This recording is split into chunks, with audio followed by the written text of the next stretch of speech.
everyone, it's Sarah, and I wanted to talk to you guys about something that I feel very strongly about in the dating world and just in general, and that is red flags. We love to talk about red flags, all the time. When we're talking with our friends, when we talk to other people, and I want to encourage you to look at it a little bit differently. And here's what I mean. I've been red flagged before. I could tell when someone was talking to me, maybe I said something, just one little thing they didn't like, and that was the end of the conversation. Now, we might have actually been a good match. So I don't want you to count people out so easily. What I want you to do instead is know your deal breakers. We all have them. Like if you couldn't possibly go out with a smoker, that's probably fair. But if it's just some little nervous thing the person's doing, or they say something like, I'm a mechanic, and you picture yourself with a lawyer, you still might want to give that person a chance. So let's be careful labeling people. Well, the true test is when you talk to them, and I recommend video chatting, or another good idea is talking on the phone for sure, so that you at least kind of know who you're meeting. But one of the things I want to talk about is your gut feeling. So many times we ignore our gut feeling. If you ignore your gut feeling, if you're just like, oh, I'm anxious, like that might be true, but if you're around someone and they make you uncomfortable, that's what you should be paying attention to. If you say something like, you know, this is important to me, and the person kind of dismisses it like it's nothing, that is a red flag. Things like that. If someone makes you feel truly uncomfortable, like they don't respect you, and this isn't the same as agreeing with you about everything. So that's another thing. People say it's a red flag if you're different political parties, and I'm not sure that's always true. I mean, certainly it makes things interesting, but I can't say for certain that that is always going to mean the person's not the right match for you. I mean, it's an indicator. And so I think a lot of the things that people are looking at as red flags are actually indicators, but we need to pay attention to how the person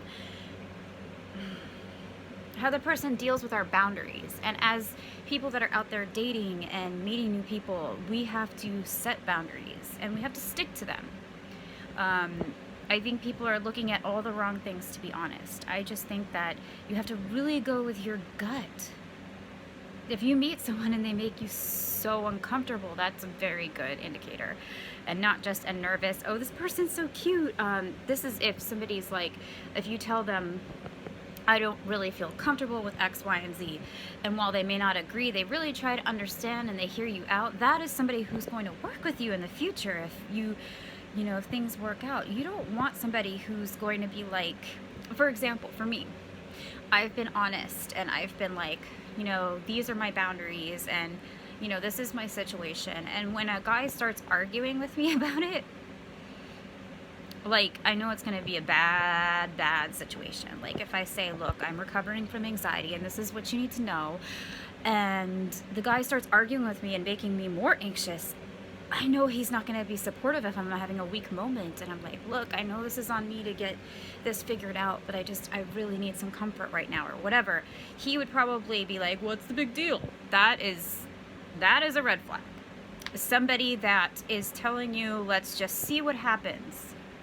Like, on the whole, that is really not a horrible statement, but you got to be careful for that unless you want a casual relationship, because a lot of guys will say that just to kind of string you along in the hopes that one day he might want a committed relationship.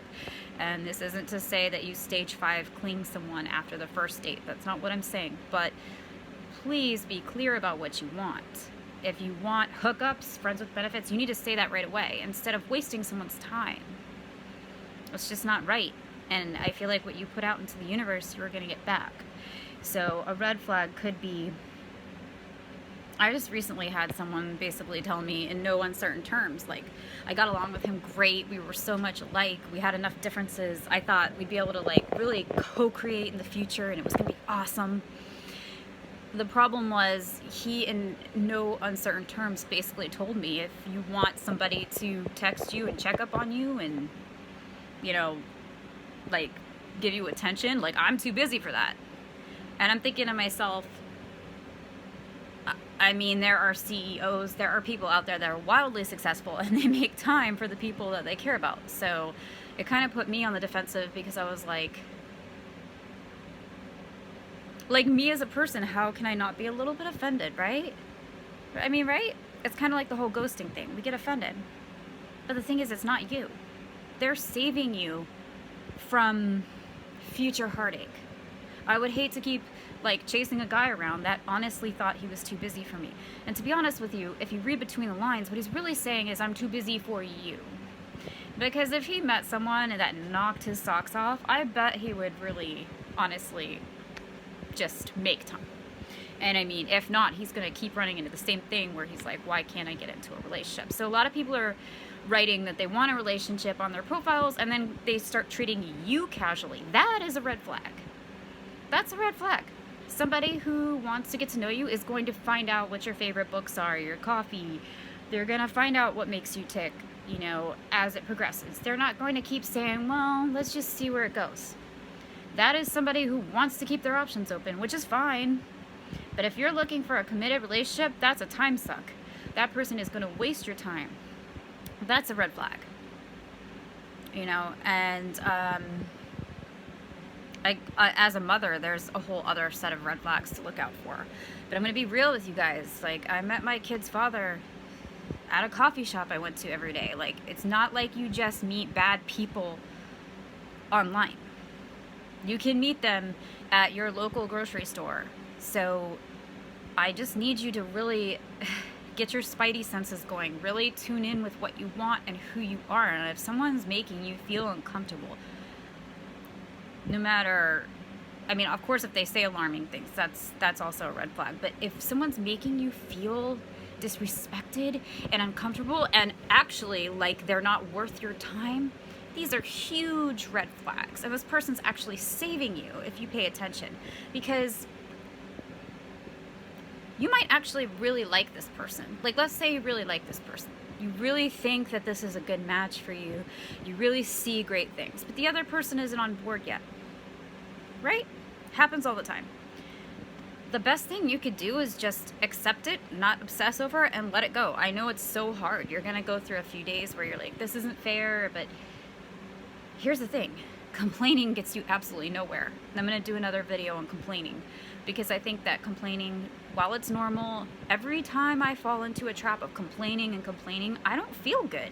It doesn't actually solve anything. It doesn't make anything better. It's not going to make that guy you like call you, or that girl you like call you. It's actually going to send vibes out to the universe that are just they're all over the place. They're frenetic. It's not going to bring you what you really want. So just think of it as they're doing you a favor. And honestly, if that person's right with you, right for you, they'll come back around.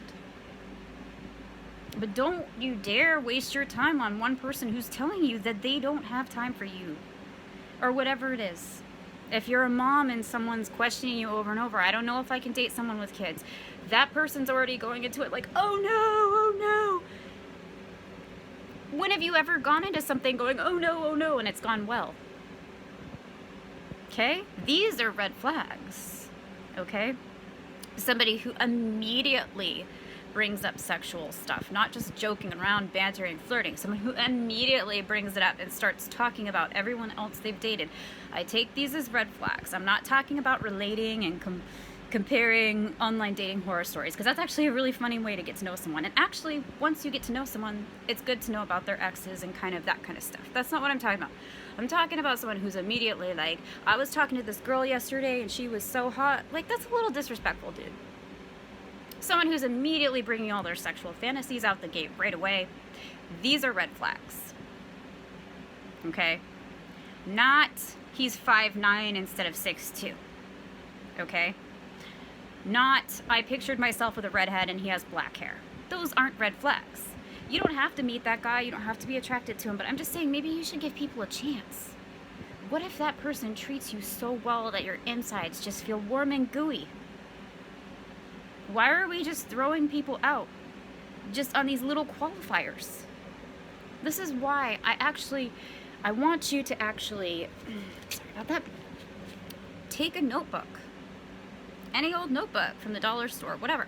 And I just want you to write down the qualities, not necessarily the looks. You can if you want, okay? You totally can.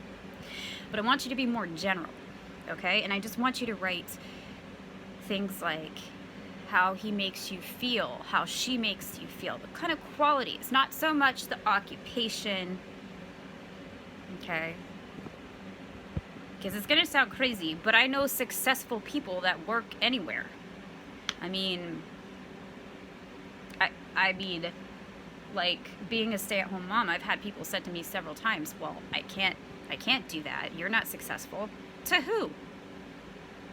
You know? The right person for me is going to realize that that's a really tough job.